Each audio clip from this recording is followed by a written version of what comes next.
서울대학교 영어교육과 16학번이고요. 그래서 올해 말에 런칭 예정이고, 그리고 이해 스펙트럼이 되게 넓은 편이에요. 모든 시간에 공부를 했다고 생각하시면 돼요. 한 점 부끄러움이 없는 그런 사람이 되고 싶습니다. 안녕하세요, 굿튜브입니다. 여러분들이 기다려주셨던 Q&A 영상을 좀 찍으려고 하는데, 사실 제가 원래 2만 기념으로 Q&A를 올렸었는데, 촬영을 하는 지금 현 시점에 그 빠른 사이에 조금 많이 늘어서 일단 좀 몇만 기념 Q&A를 해야 될지 좀 애매하기는 한데, 그냥 어쨌든 이왕 올린 김에 지금 현재 계신 구독자분들께 감사한 의미에서 Q&A 영상을 찍어보려고 합니다. 우선 제 이름은 김범구라고 하고요. 생년월일은 98년 1월 26일입니다. 사실 제가 빠른 년생이에요. 맨날 영상에서 25살이다, 26살이다 이렇게 말씀을 드렸었는데, 사실 원래 거기서 1년을 뺀 게 제 법적인 나이이고요. 근데 이제 제가 지금 살면서 나이를 공개를 해서 뭔가 형동생을 하고 이런 일은 잘 없거든요. 왜냐면 거의 이제 일적으로 만나다 보니까. 그래서 사실 그냥 살아온 나이대로 얘기를 하는 편이에요. 그냥 26살이라고 생각을 해주시면 될 것 같고, 이렇게 말하면 불편하실 수도 있겠지만 저는 원래 이 나이대로 살아왔기 때문에 그냥 그렇다고 생각해 주시면 될 것 같아요. 그리고 제 학력은 서울대학교 영어교육과 16학번이고요. 수시 일반 전형으로 합격을 했고, 고등학교도 많이 물어보시는데 서울에 있는 현대고등학교라는 자사고를 졸업을 했습니다. 성적 물어보시는 분 되게 많았는데요. 내신 같은 경우에는 1.7에서 1.8 정도? 그 계산 방식에 따라 약간 바뀌었던 것 같고, 전교 3등으로 졸업한 걸로 기억하고 있고요. 영어 같은 경우에는 전학기 다 내신 1등급이었고, 수능은 16년도 상대평가 시절에 봤었는데 그때 영어 과목 100점입니다. 토익이 990점 만점이고요. 토플도 봤었는데 마이 베스트 스코어 그거 기준으로 117점입니다. 뉴탭스도 봤었는데 556점이고요. 이거 600점 만점인 시험이고, 구탭스 기준으로 환산하면 그 표 보니까 940점 정도 되는 것 같아요. 자, 그 다음 직업에 대해서 간략하게 말씀을 드리면, 저는 현재 대학생이자 유튜버 하고 있고요. 그 다음에 강사 준비 중입니다. 그래서 올해 말에 런칭 예정이고, 어느 회사에서 준비 중인지는 제 취업 브이로그를 봐주시면 좋을 것 같아요. 저는 MBTI는 여러 번 얘기를 했지만 다시 한번 얘기를 하면 INFJ이고요. 관련 이제 인프제 짤들을 볼 때마다 소름이 좀 많이 돋아요. 그 정도로 인프제의 정석이라고 얘기를 할 수 있을 것 같고, F지만 D가 조금 강한 편입니다. 거의 50대 50으로 나오고요.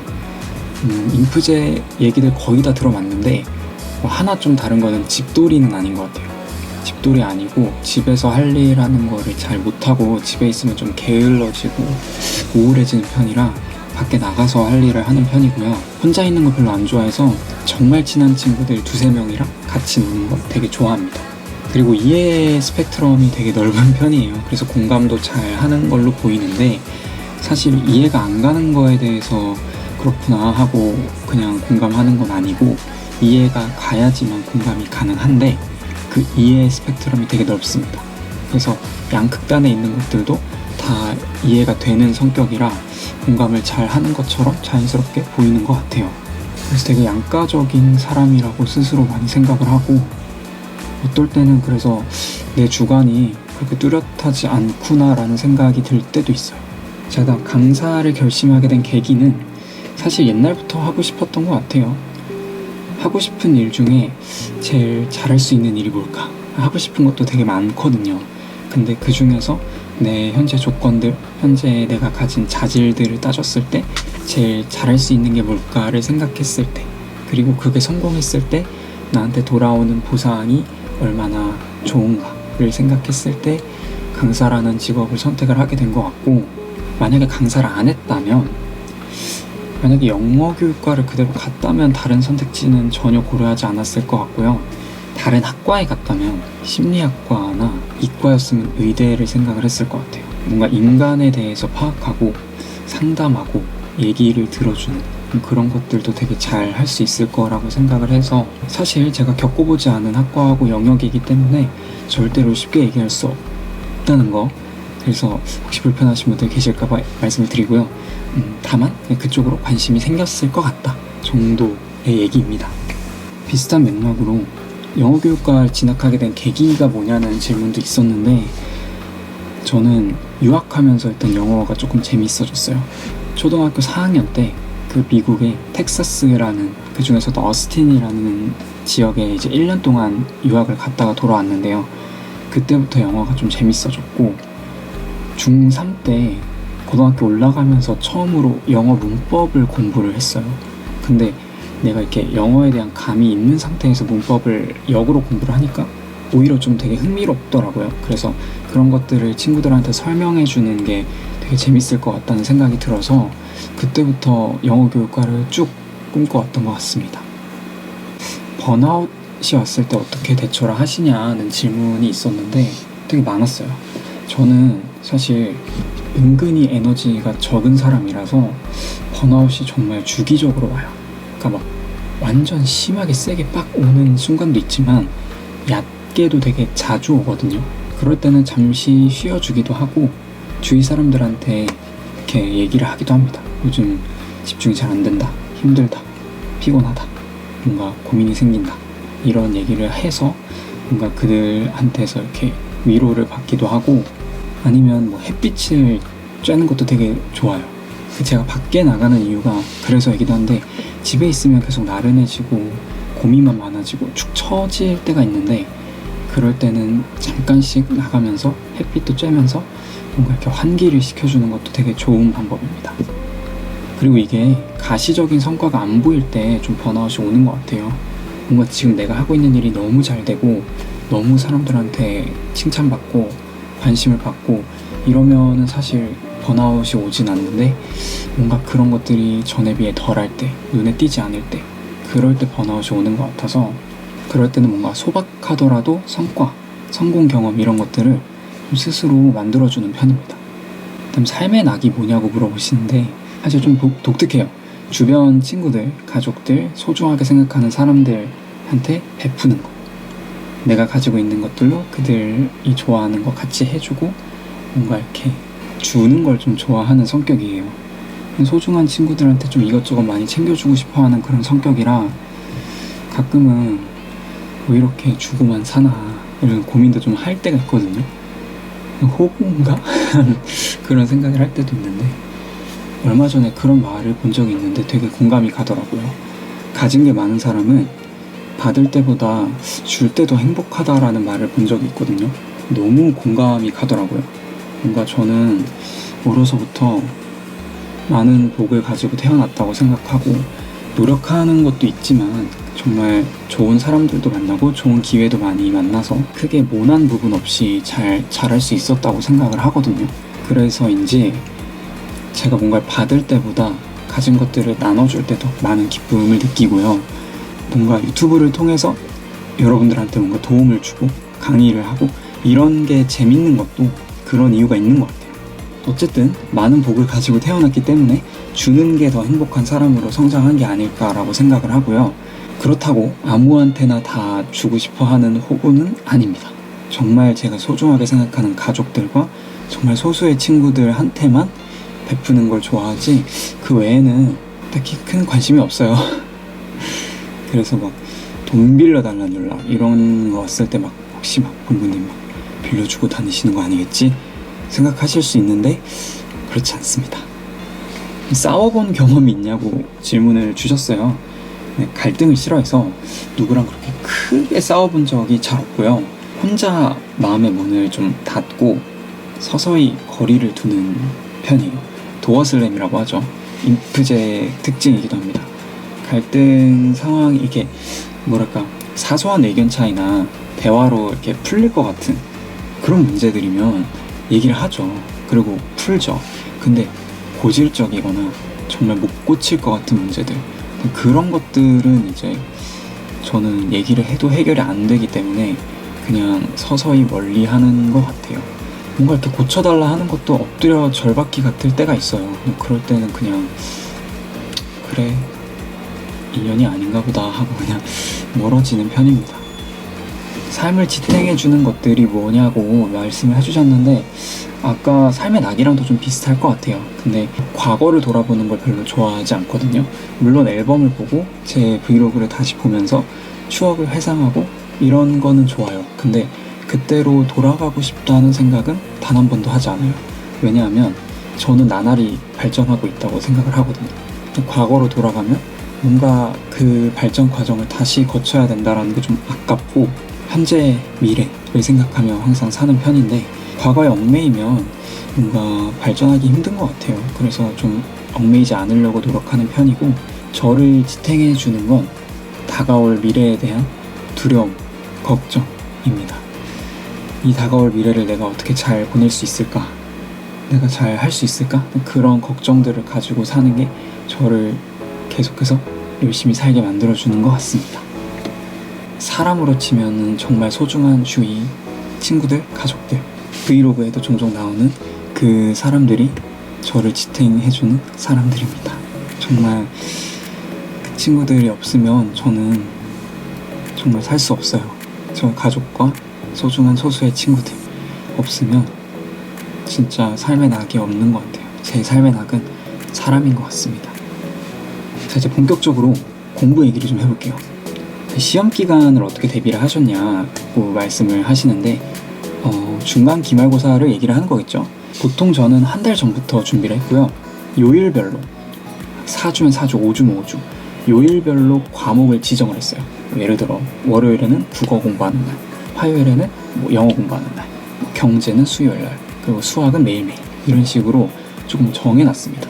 요일별 과목을 정해놓고 그 요일날 그 과목이 배운 부분까지 전부 다 복습하기 이런 식으로 공부를 했었던 것 같은데 국어는 작품을 다시 읽어보면서 수업 필기 위주로 공부를 했고요. 관련된 기출문제들이 있으면 그 작품에 대한 그런 것들 좀 모의고사 찾아서 풀어봤던 것 같고 수학은 학교 수업 교재는 이제 눈 감고도 풀 수 있을 정도로 그 정도로 부교재, 익힘책 공부 엄청 빡세게 했고 전날에 한 번 더 다시 쭉 풀어보고 기출문제도 같이 많이 풀었어요. 왜냐하면 저희 학교가 좀 수능식으로 내신을 내는 스타일이었어서 기출문제, 모의고사 문제들 엄청 많이 풀었습니다.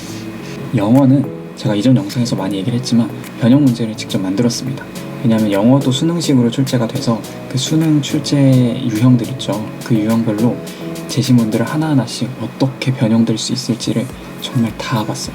문법적으로 중요한 구절들 전부 다 표시했고 빈칸 뚫릴 수 있는 것 전부 다 표시해놨고 순서, 문장 삽입 이런 걸로 나올 수 있는 것도 다 끊어서 어떤 문장이 문장 삽입으로 나올 수 있다. 순서가 이렇게 끊겨서 나올 수 있다. 진짜 그렇게 공부를 해서 암기 이런 거 전혀 하지 않았고 정말 출제자의 마인드로 좀 공부를 했던 것 같아요. 이게 조금 연교를 갈 수 있는 큰 밑거름이 되지 않았나. 그리고 제가 지금 교재 연구를 하는데도 정말 많이 도움이 되는 그런 공부 방식입니다. 사탐 같은 경우에는 부교재로 수업을 했었는데 이론 설명은 제가 안 보고 덮어놓고 설명할 수 있을 때까지 백지공부법이라고 하죠. 이걸 구상을 직접 해보는 거랑 그냥 눈으로만 보는 거랑 정말 달라요. 교사다 생각하고 설명을 할 수 있어야 됩니다. 그 정도로 공부를 했고요. 부교재 뒤에 저희는 또 수능식이었기 때문에 기출문제들이 실려 있었어요. 그런 것들 이제 다시 풀어보는데 여기서 중요한 게 여러분 답만 맞춘다고 끝이 아니에요. 어차피 문제는 변형돼서 나오기 때문에 선택지 하나하나가 정답이면 왜 정답인지, 오답이면 어디가 틀려서 오답인지, 얘를 어떻게 고치면 정답 선지로 바뀌는지 정말 세밀하게, 디테일하게 분석을 하셔야 됩니다. 그냥 그 문제 내가 풀 줄 안다고 변형 문제까지 맞출 수 있는 게 절대 아니거든요. 반드시 선택지 하나하나를 정말 세밀하게 분석을 하셔야 돼요. 특히 사탐은 그렇습니다. 그 외에 이제 암기 과목들은 사실 저도 막 1등급을 받거나 그러지 못했어요. 그거는 그냥 전날 벼락치기를 하고 적당히 2, 3등급 정도 받았던 것 같습니다. 인간관계, 제 모토이기도 한데요. 내 기준으로 남을 판단하지 말자입니다. 그 사람도 그 사람만의 가치관과 기준이 있어요. 근데 그걸 내 기준으로만 이해하고 기대를 하면 갈등이 생기고 서운해지더라고요. 진짜 가까운 사람들한테만 해당되는 말이기는 한데 제가 이제 짤도 첨부를 할게요. 이 말을 되게 좋아해요. 그 사람 기준이 내 기준이 아니라 그 사람 기준으로 판단하는 거 되게 좋아하고, 있는 그대로, 보이는 그대로 그 사람의 언행을 있는 그대로 어떻게 파악하는 그런 성격을 가지고자 합니다. 정말 소중한 친구들한테는 그게 돼요. 그 사람에 대한 이해가 전제가 돼 있기 때문에. 반대로 사람한테 실망할 때 내 상황을 자기 기준으로 마음대로 판단하고 얘기할 때 정말 속상해요. 나는 그렇게 안 하는데 왜 너는 너 기준대로 나를 바라보니? 라는 생각이 들어서 그게 조금 싫고요. 준 만큼 안 돌아올 때, 물론 제가 주는 걸 좋아한다고 해도 뭔가 동일하진 않더라도 그거에 고마워하고 자기도 최대한 주려고 노력해주는 사람이 좋거든요. 근데 주는 거에 좀 익숙해지는 친구들이 있었던 것 같아요. 받는 거가 너무 당연해지고 주는 만큼 정신적으로든 물질적으로든 돌아오지 않는다. 물질적으로 서로 같을 필요는 없다 생각해요. 근데 정신적으로는 비슷해야 된다고 생각을 하거든요. 근데 그게 좀 다르다, 우선순위가 다르다라는 생각을 좀 받을 때가 있어요. 그거 되게 싫어합니다. 나는 얘가 1순위인데 얘는 내가 3순위야. 이런 상황 정말 좀 속상하고요. 그래서 상처받고 조금 멀리하게 된 사람들도 있는 것 같아요. 계획을 지키는 법이 어떻게 되시나요? 계획을 어떻게 지키시나요? 너무 많이 세우지 마세요. 그리고 시간 단위로 너무 촘촘하게 세우지 마시고 과업 중심으로, 오늘은 이거를 끝내겠다, 이런 과업 중심으로 좀 세우시는 게 훨씬 더 좋고요. 물론 몇 시간 정도 걸리겠다는 틀은 있겠지만 과업 중심으로 할 일을 세우시는 게 계획이 안 틀어지는 지름길입니다. 중간중간에 내가 이렇게 무지성이 될 때가 있어요. 그런 시간도 미리 계획을 해주면 계획이 틀어질 일이 많이 없습니다. 잠 깨는 방법을 알려달라는 댓글이 있었는데요. 저도 몰라요. 저는 졸리면 자야 되는 성격이라 졸리면 조금씩 잤고, 집중해야 될 시간은 정말 진짜 집중했습니다. 핸드폰 절대 안 보고요. 주위에서 말 걸어도 안 들릴 정도로 그렇게 집중을 해서 공부를 했었습니다. 고등학교 때 공부를 어떻게 하셨냐는 그런 추상적인 질문이 있었는데, 그냥 중간중간에 잠깐씩 쉬는 시간을 제외하고는 모든 시간에 공부를 했다고 생각하시면 돼요. 정말 하루에 몇 시간 했다? 이런 거 저는 안 쟀습니다. 간혹 그런 걸 질문하신 분들도 있는데 순공 시간 재는 거 큰 의미 없어요. 그날 내가 얼마나 많은 양을 했고 공부한 것들을 얼마나 많이 가져갔고, 그게 중요한 거지 하루에 몇 시간 했다로 절대 본인이 공부를 열심히 하고 있다, 잘하고 있다 판단하지 마세요. 5시간만 해도 10시간 한 친구들보다 훨씬 더 유의미하게 하는 사람들도 있거든요. 저는 좀 그러려고 했던 것 같아요. 그렇다고 잠을 줄여가면서 공부를 하거나 정말 막 몸이 아픈데 참고 하거나 그러지 않았고요. 집중해야 될 시간엔 정말 누가 어버가도 모를 정도로 집중한다는 말 있잖아요. 그렇게 공부를 했고, 시간 같은 것도 절대 안 쟀고, 뭐 얼마나 내 머릿속에 남아있느냐, 그런 걸 기준으로 공부를 했던 것 같아요. 만족할 때까지 하시는 거예요. 지금 내가 보고 있는 이게 정말 완벽하게 이해가 됐다 할 때까지 하는 겁니다. 아, 오늘 10시간 했으니까 그만해야지, 그런 생각으로 공부하시면 큰일 나요. 오늘 내가 요 놈을 조지기로 했는데 조졌다 라고 하면 끝내시면 되고, 못 조졌다 하면 조질 때까지 하는 겁니다. 그렇게 공부를 하시는 게 훨씬 더 도움이 됩니다. 영어 공부 팁도 알려달라고 하시는데요. 이걸 짧게 얘기하기 너무 방대해서 간략하게만 얘기를 드리면, 과목이기 전에 언어예요. 그리고 외국어예요. 외국어다 보니까 여러분들이 많이 노출이 돼야 됩니다. 절대 영어를 많이 읽어보지 않고 많이 들어보지 않은 상태에서 잘 읽고 잘 듣고 할 수 없어요. 아무리 얘가 과목이고 여러분들이 수능을 보셔야 되는 시험이지만 언어기 때문에 많이 읽는 게 중요해요. 정말 잘 쓰인 문장을 많이 읽어보는 연습을 하셔야 감이 생깁니다. 이건 좀 어색해, 이건 좀 말이 되는 것 같아, 이게 먼저 있고 그 다음에 규칙을 공부를 하셔야 완벽해지는 거지, 절대 규칙부터 암기하고 문장에 적용하고 그런 식으로 공부를 하시면 안 됩니다. 언어기 때문에 무조건 인풋이 있어야 돼요. 결국 익숙해지려면 눈에 익어야 됩니다. 그래서 많이 읽으라는 얘기를 하고 싶어요. 잠이 안 올 때는 뭐 하시나요? 5만 가지 망상과 사색을 합니다. 주제는 정해져 있지 않아요. 그날 떠오르는 거, 과거에 있었던 그런 일들, 흑역사들 회상하고 그때 이렇게 하지 말고 이렇게 했어야 돼.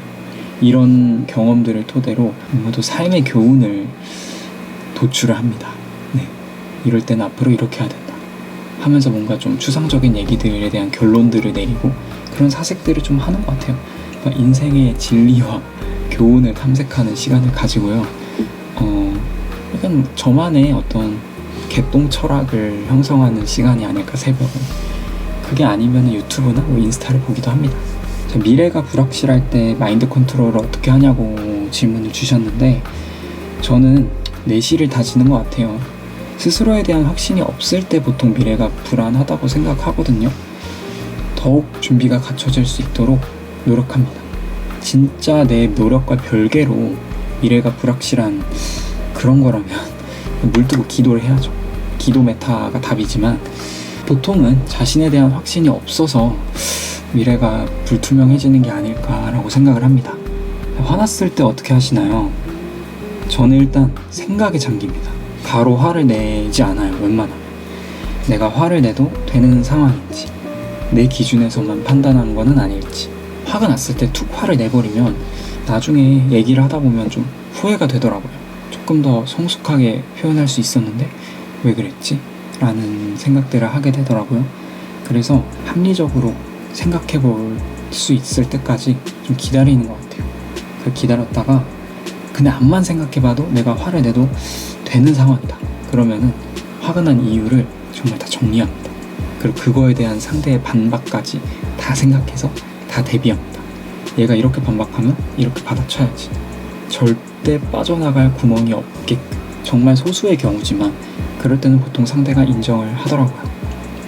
가보고 싶은 나라, 원래 미국으로 교환학생을 가려고 했었어요. 그래서 토플을 봤던 건데 미국 동부 쪽, 보스턴 이쪽으로 한번 가보고 싶었는데 코로나 때문에 교환을 포기를 하고 덕분에 유튜브를 시작을 했는데 이제 취업이 돼서 교환은 못 가지만 나중에 정말 여유가 되면 미국이랑 유럽 쪽 가고 싶습니다.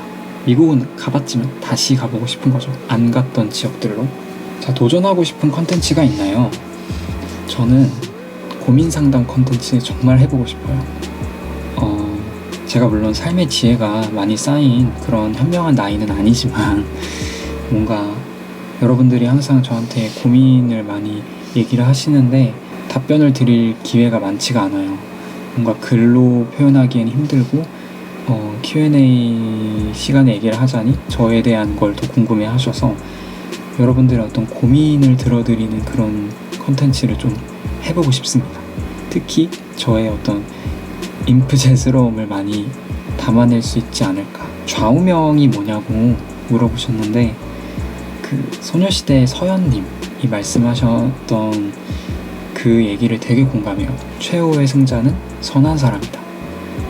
저도 되게 기회주의적이고 싶고 악해지고 싶은 순간들이 있지만 뭔가 경험적으로 꼼수를 부리고 지름길로 가려고 하고 그런 사람들이 결과가 좋은 거를 많이 못 봤어요.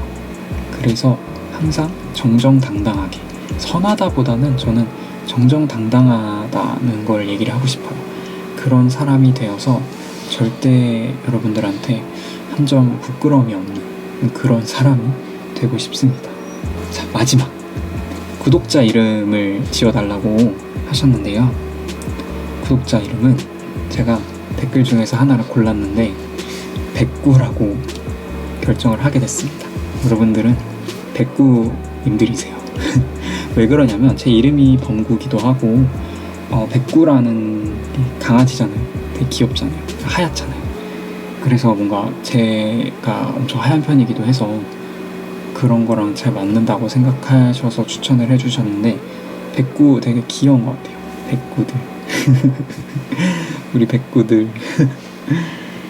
앞으로 백구라고 불러드릴 테니 스스로 백구라고 생각해 주셔도 좋을 것 같습니다. 네, 이상 저의 Q&A가 마무리가 됐고요.